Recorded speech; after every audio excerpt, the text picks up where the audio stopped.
श्रीमद् भगवद गीता अध्याय संख्या 15 श्लोक संख्या 6 से लेकर 11। न तद्भासते सूर्यो न शशांको न पावकः यद्गत्वा हि वर्तन्ते तद्धाम परमं मम। न तद्भासते सूर्यो न शशांको न पावकः यद्गत्वा हि वर्तन्ते तद्धाम परमं मम। न तद्भासते सूर्यो न शशांको न पावकः यद्गत्वा हि वर्तन्ते तद्धाम परमं मम। इसका अनुवाद करते हैं शुद्ध द्वारा। वह मेरा परम धाम ना तो सूर्य या चंद्र के द्वारा प्रकाशित होता है, ना ही अग्नि या बिजली से। जो लोग वहां पहुंच जाते हैं वे इस भौतिक संसार में फिर से लौट कर नहीं आते। 7वां श्लोक। इस बद्ध जगत में सारे जीव मेरे शाश्वत अंश हैं। बद्ध जीवन के कारण वे 6 इंद्रियों से घोर संघर्ष कर रहे हैं, जिनमें मन भी सम्मिलित है। 15वें का 8वां श्लोक। इस संसार में जीव अपनी देहात्म बुद्धि को एक शरीर से दूसरे में उसी तरह ले जाता है जिस तरह वायु सुगंधी को ले जाता है। इस प्रकार वह एक शरीर को धारण करता है, फिर से त्याग कर दूसरे शरीर को धारण करता है। 15वें अध्याय का 9वां श्लोक। इस प्रकार दूसरा स्थूल शरीर धारण करके जीव विशेष प्रकार का कान, आंख, जीव, नाक तथा स्पर्श इंद्रिय त्वचा प्राप्त करता है, जो मन के चारों ओर संकुचित है। इस प्रकार वह इंद्र विषयों के विषय का भोग करता है। श्लोक संख्या 10। मूर्ख न तो समझ पाते हैं कि जीव अपना शरीर त्याग सकता है, न ही वे समझ पाते हैं कि प्रकृति के गुणों के अधीन में किस तरह के शरीर का भोग करता है। लेकिन जिनकी आंखें ज्ञान में प्रशिक्षित होती हैं वे ये सब देख सकते हैं। श्लोक संख्या 11। आत्म साक्षात्कार को प्राप्त गतिशील जन ये सब स्पष्ट रूप से देख सकते हैं, लेकिन जिनके मन विकसित नहीं है, जो आत्म साक्षात्कार को प्राप्त नहीं है, वे प्रयत्न करके भी ये नहीं देख पाते कि क्या हो रहा है।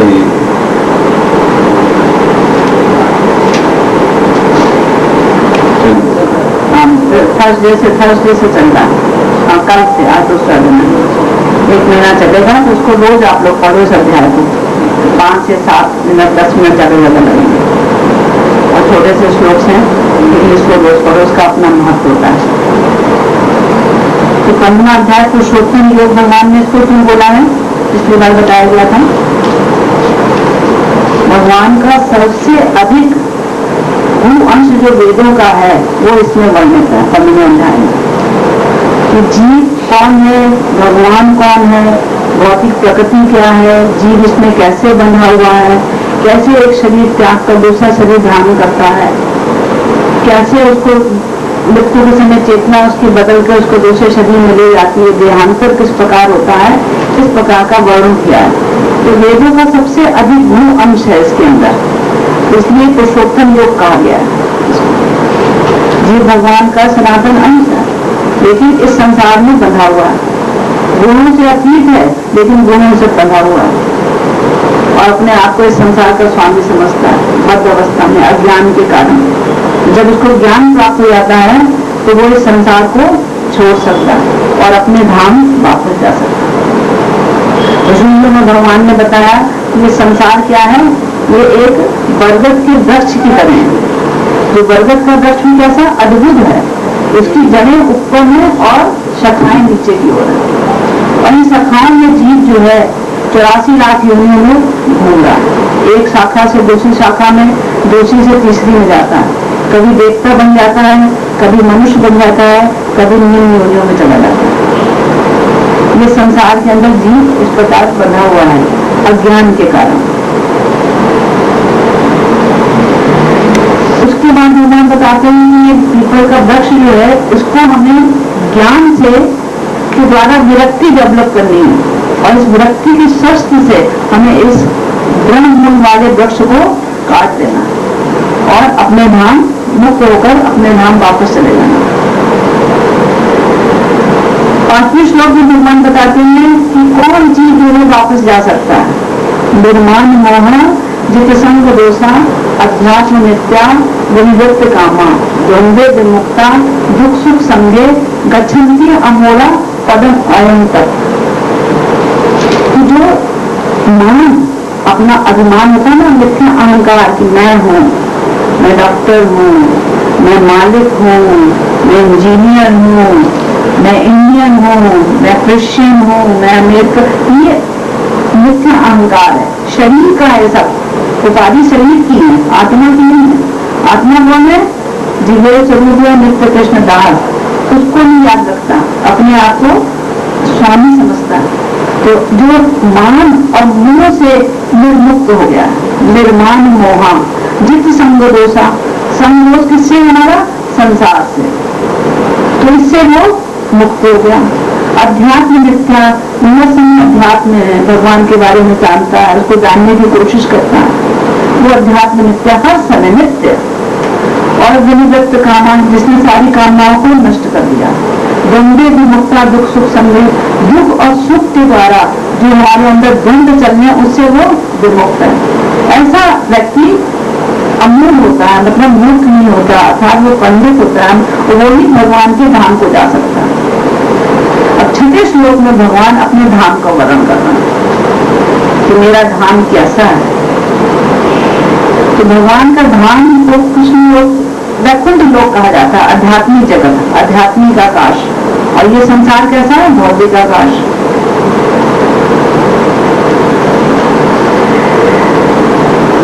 तो वहां पर जो धाम है भगवान का, उसको वैकुंठ लोक भी कहते हैं, और असंख्य वैकुंठ लोक है, असंख्य। और उसमें जो सबसे बड़ा वैकुंठ लोक है उसको क्या कहते हैं? गोलोक धाम या कृष्ण लोक धाम, जहाँ पे कृष्ण निवास करते हैं। और उनके शरीर से, भगवान के शरीर से ऐसी कांति, ऐसी आभा, ऐसा प्रकाश निकलता है कि जितने भी वैकुंठ लोक हैं सबको वो प्रकाशित कर देता है। वहां पे सूर्य की, चंद्रमा की, अग्नि की आवश्यकता नहीं है। इस संसार में सूर्य, चंद्रमा, अग्नि से हमें प्रकाश मिलता है, जिसके द्वारा क्या होता है? सर्दी होती है, कभी ठंडक होती है, सर्दी हो रही है, कभी गर्मी हो रही है। कितनी गर्मी सहते हैं हम लोग, कितनी ठंड सहते हैं। वहां पर तो ऐसा नहीं है, क्योंकि सूर्य नहीं है, चंद्रमा नहीं है, अग्नि नहीं है। सब प्रकाश कहाँ से हो रहा है? भगवान की अंगों की कांति से। इतना प्रकाश निकल रहा है जिससे सारे वैकुंठ लोग स्वतः प्रकाशित हो जाते हैं। और जब प्रकाश इतना ज्यादा निकलता है तो एक सुनहरा आकाश बन जाता है, सुनहरा आकाश, इसमें प्रकाश ही प्रकाश होता है। उसको क्या कहते हैं? ब्रह्म ज्योति। तो ब्रह्म ज्योति क्या हुई? भगवान की अंगों की कांति से जो प्रकाश निकल रहा है उसे सुनहरा आकाश बन गया, जिसमें सब वैकुंठ लोग तैर रहे हैं, वो कहते हैं ब्रह्म ज्योति।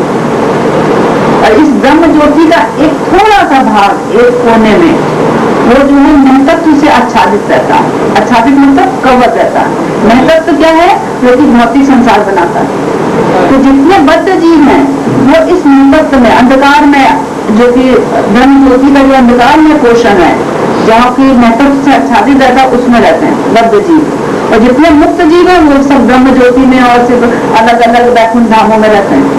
तो मुक्त जीव बहुत हैं, और बद्ध जगह जो अंधकार में भौतिक जगत है वो थोड़ा सा पोषण है, उसमें सारे बद्ध जीव रहते हैं।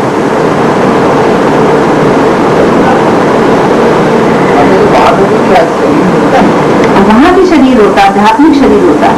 यहाँ जैसे भूम, हरे कृष्णा हरे कृष्णा, ऐसे बद्ध अवस्था में जब जीव होता है तो इसी संसार में रहता है।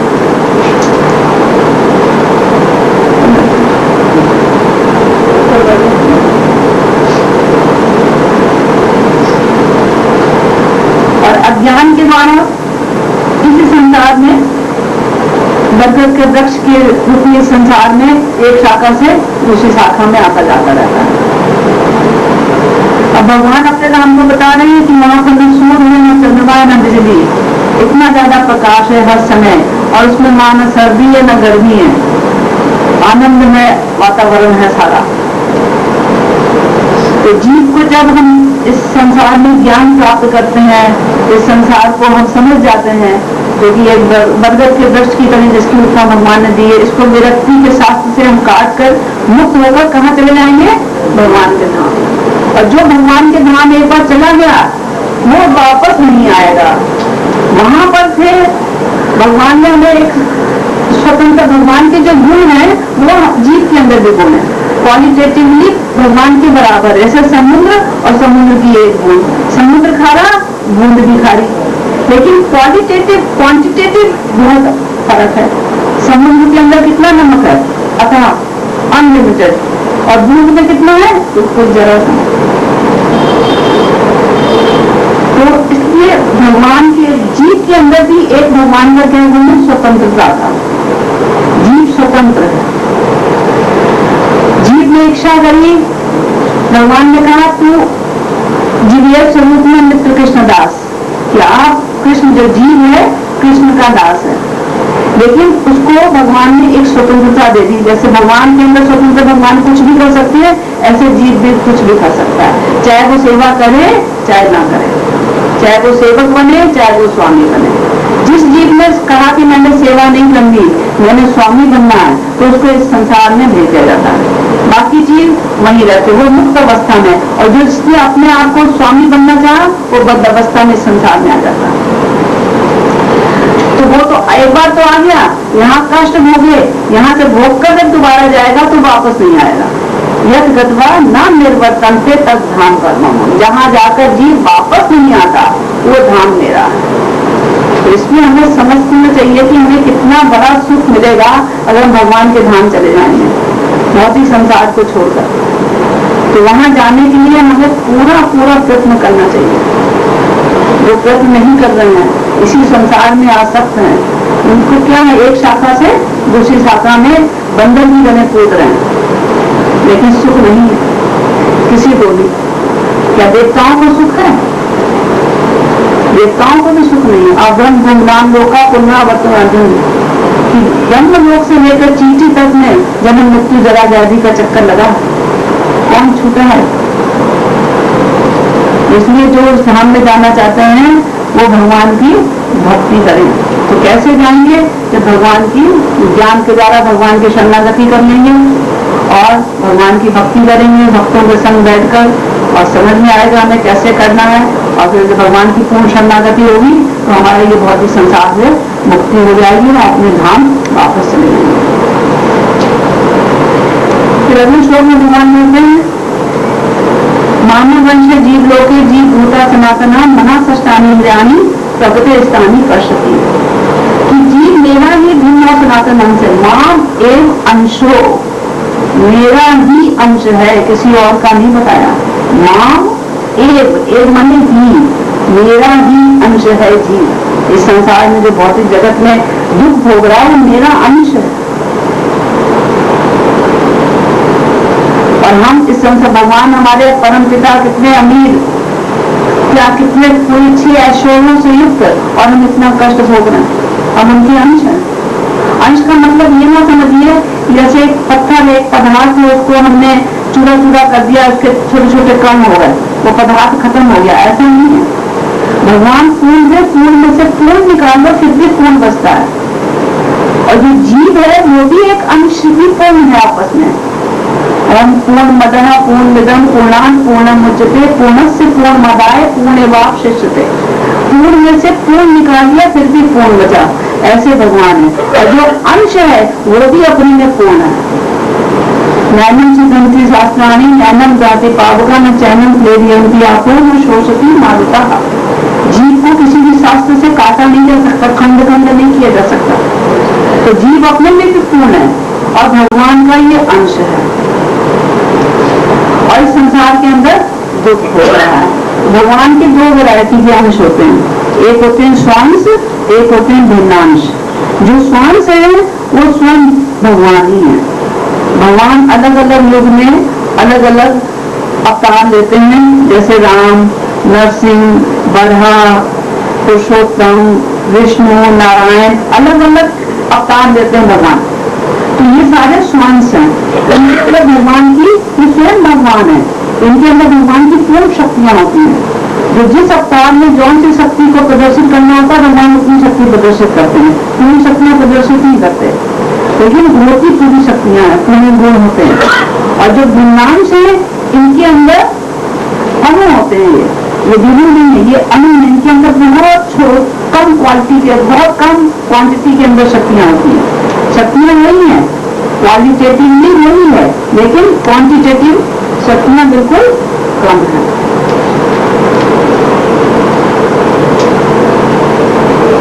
तो क्योंकि भगवान की पूरी शक्तियां होती हैं इनके अंदर भी, इसलिए इनको एक शक्ति है स्वतंत्रता जो भगवान ने दे रखी है। भगवान स्वतंत्र है, जीव भी स्वतंत्र है। तो स्वतंत्रता का जब दुरुपयोग करता है तो बद्ध हो जाता है, और जब स्वतंत्रता का सभी उपयोग करेगा तो मुक्त हो जाएगा। तो ये स्वतंत्रता हमारी जो क्वालिटी है इसका हमें सभी उपयोग करना है। मनसष्टानी इंद्रियाणी प्रकृति स्थानी कर सकते। भगवान ने बता दें कि जब संसार में जीव आ जाता है बद्ध अवस्था में, वो मुझे भूल जाता है और अपनी 6 इंद्रियों के साथ घोर संघर्ष कर रहा है इस संसार में। 6 इंद्रियां कौन कौन सी? कान, आंख, नाक, जिह्वा और त्वचा, छठा मन। घोर संघर्ष कर रहा है, उसके पैरों में बेड़ियां पड़ी हुई है, जंजीरें पड़ी हुई है, लेकिन उन जंजीरों को अपना समझ रहा है, उसी में आसक्ति हो गई, उसमें ही अपने आप को मालिक समझ रहा है, स्वामी समझता है। लेकिन संघर्ष कर रहा, मैं ये नहीं करूँ, ऐसा करूँ तो ऐसा मिल जाएगा, ऐसा नहीं करूँ ऐसा मिल जाएगा। हर अवस्था में दुख है, देवता बन जाओ तो भी दुख है। देवताओं में क्या कलेश नहीं है? वहां भी इंद्र के सामने कोई तपस्या करने लगता है, इंद्र घबरा जाता है, अरे मेरा पद न ले ले। हर जगह टेंशन है, हर जगह जरा व्याधि, दुख, दोष, सामू दर्शनम, हर जगह जन्म मृत्यु जरा व्याधि का चक्कर लगा हुआ है। तो कोई भी अवस्था में सुख नहीं है, लेकिन जीव एक शाखा से दूसरी शाखा में, एक अवस्था से दूसरे, ये कर लूं तो अच्छा हो जाएगा, ये कर लूं तो अच्छा हो जाएगा। इस प्रकार जीव में संघर्ष कर रहा है।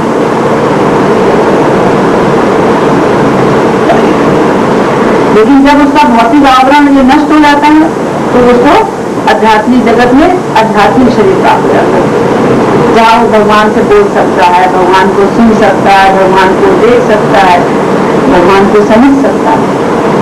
ये कब होगा? जब इस संसार से हम मुक्त होंगे। हमें संसार से मुक्त होकर अपने वापस धाम में चले जाना है। तो अगले श्लोक में भगवान 2 श्लोकों में 8वें और 9वें श्लोक में बता रहे हैं कैसे शरीर को त्यागता है जीव। इस शरीर को त्याग कर दूसरा शरीर इसको कैसे मिल जाता है, यह 8वें और 9वें श्लोक में भगवान ने बताया। भगवान कहते हैं जीव जो है शरीर का स्वामी है, यथा अपि उत्क्रमाति ईश्वरा। जीव जो है इस शरीर का स्वामी है, जैसा मर्जी चाहे अगला शरीर बना ले, जैसे जैसे कर्म करेगा उसके अनुसार उसका अगला शरीर उसको प्राप्त होना ही होगा।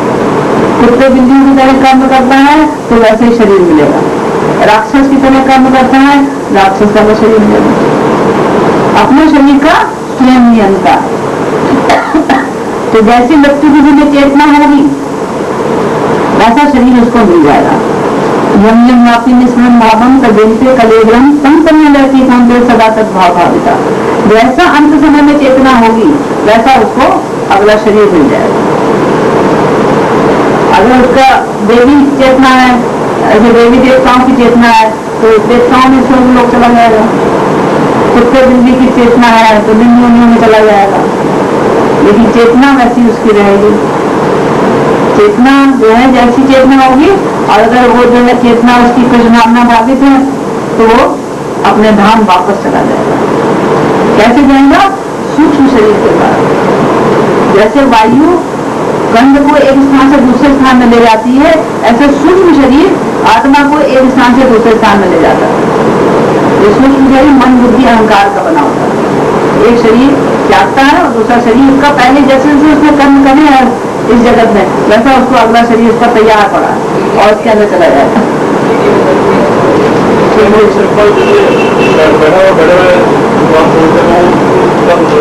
वो भी उससे जो उसके मन में होगा उस समय जैसी चेतना होगी, बैठे बैठे आप जैसे यहाँ बैठे हो, आप अपने बिजनेस के बारे में सोच रहे हो, किसी वहां पर आदमी के बारे में, उसने मेरे साथ ऐसा कर दिया, ये कर दिया, वैसी चेतना आपकी होगी, आप वहीं चले जाओगे। जैसे अभी एग्जाम्पल हमने बताया भरत महाराज का, जब मरने लगे तो चेतना कैसी हो गई हिरण की, अरे कौन देखेगा हिरण को, कोई जानवर ना खा जाए, कौन खाना खिलाएगा, कौन रक्षा करेगा, चेतना हिरण की हो गई, हिरण बन गया। जैसी चेतना होगी मरते समय वैसा हो जाओगे।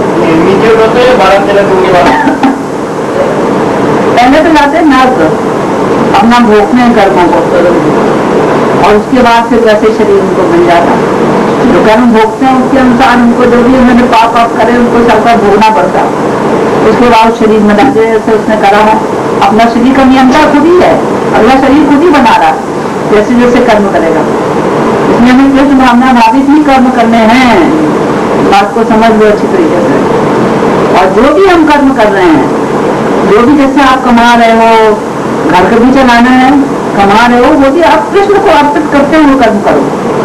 भगवान कहते हैं ना कि जो भी कार्य करो मुझे अर्पित करो, अर्पित करते हुए सारे कार्य करो।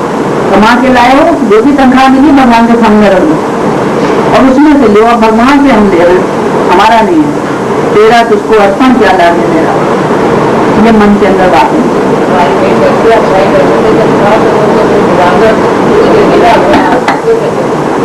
बस उनसे लेकर हम उनका काम कर रहे हैं। घर का देखो 50% खाना नहीं चला जाता हमारा और 50% बच्चों में चली।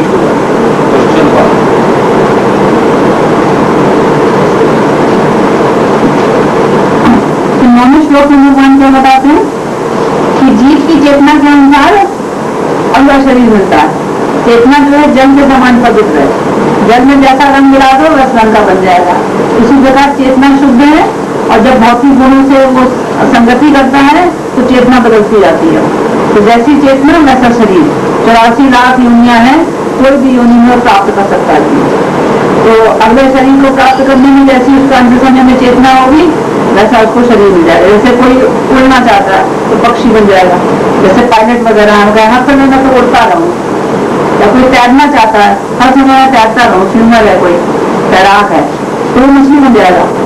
कोई नॉन वेजिटेरियन बड़ा शौकीन है तो मांस खाने वाला जानवर बन जाएगा, शेर बन जाएगा, या कोई और नॉन वेज इस टाइप का मांस पक्षी जानवर बन जाएगा। या किसी शुद्ध चेतना कि मैं भगवान की भक्ति करता रहूं तो वो मुक्त हो जाएगा। तो हम अपनी चेतना में जैसा करेंगे तो जैसी जैसे सारे उम्र जैसा कार्य करेंगे वैसी चेतना अंत में होगी। जिस पूरी उम्र जो हमने कार्य किया है वो भी चेतना अंत समय में हमें याद आएगा। अब 10वें श्लोक में भगवान ये बता रहे हैं, तो जैसे इसने ये बताया ना, एक दूसरा स्थूल शरीर धारण करके जीव विशेष प्रकार का कान, आंख, जीभ, नाक, स्पर्श इंद्रिय प्राप्त करता है। तो जैसे अब किसी को मान लो सुअर का शरीर मिला, अंत समय में उसकी चेतना वैसे सुअर पालता था, वो अंत समय में सुअर वाली चेतना आ गई तो सुअर का शरीर मिला। अब वो सुअर के हिसाब से ही कार्य करेगा। जैसे उसको मल खाना अच्छा लगता है तो वो हलवा पूरी नहीं खा सकता, उसको उसी में आनंद आएगा। तो जो भी हम अपना शरीर बनाते हैं उस शरीर के अनुसार ही कार्य, कुत्ते बिल्ली का शरीर मिला उसी के अनुसार कार्य करेगा, मनुष्य के अनुसार कार्य नहीं करेगा। मनुष्य का शरीर मिला मनुष्य के अनुसार कार्य करेगा। तो जैसी जैसी चेतना होगी जिस चीज की उसके अनुसार ही उसको शरीर मिलेगा, वैसी उसकी इंद्रियां हो जाएंगी, वैसी उसका अंदर से चेतना हो जाएगी, उसी के अनुसार से वो कार्य करता रहेगा।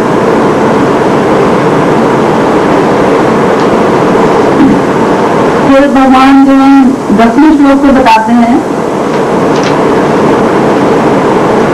कि जो लोग इसे समझ नहीं पाते, लोग इस बात को समझ नहीं पाते कैसे अगला शरीर मिल रहा है, कैसे एक योनि से दूसरी योनि में जाना है, जो मूर्ख है वो नहीं समझ सकते। बिना ज्ञान के कोई नहीं समझ सकता कि ये प्रोसेस ऑफ ट्रांसफाइगेशन कैसे हो रहा है, कि जीव कैसे शरीर त्याग कर रहा है, कैसे उसको अगला शरीर मिल रहा है, अगले शरीर में कैसे भोग कर रहा है, ये सब भोग वो क्यों कर रहा है, उसने ऐसे क्या कर्म करे थे पिछले जन्म में, ऐसा ये सब प्रोसेस ऑफ ट्रांसफाइगेशन कहते हैं। इसको अज्ञानी नहीं समझ सकते, लेकिन जो ज्ञान प्राप्त कर लेता है, ज्ञान में किससे प्राप्त करना है, गुरु, साधु और शास्त्र। तो गुरु की सहायता से, साधना की सहायता से शास्त्र को समझो और ज्ञान प्राप्त करो। भगवान साफ साफ लिख रहे हैं इसके अंदर। शरीर से शरीर जागता है, इस तरह चेतना बदल जाती है, ऐसे दूसरा शरीर प्राप्त कर लेता है, एक योनि से दूसरी योनि में जाता जाता रहता है। तो इस प्रकार हम जब ज्ञान चक्षु मतलब ज्ञान की आंखों से हम ये सब देख सकते हैं। क्या देख सकते हैं कि आत्मा शरीर से भिन्न है, आत्मा भिन्न है और शरीर भिन्न है। एक शरीर छोड़कर दूसरा शरीर त्याग कर रहा है और विभिन्न प्रकार की शरीर बदलकर कष्ट भोग रहा है।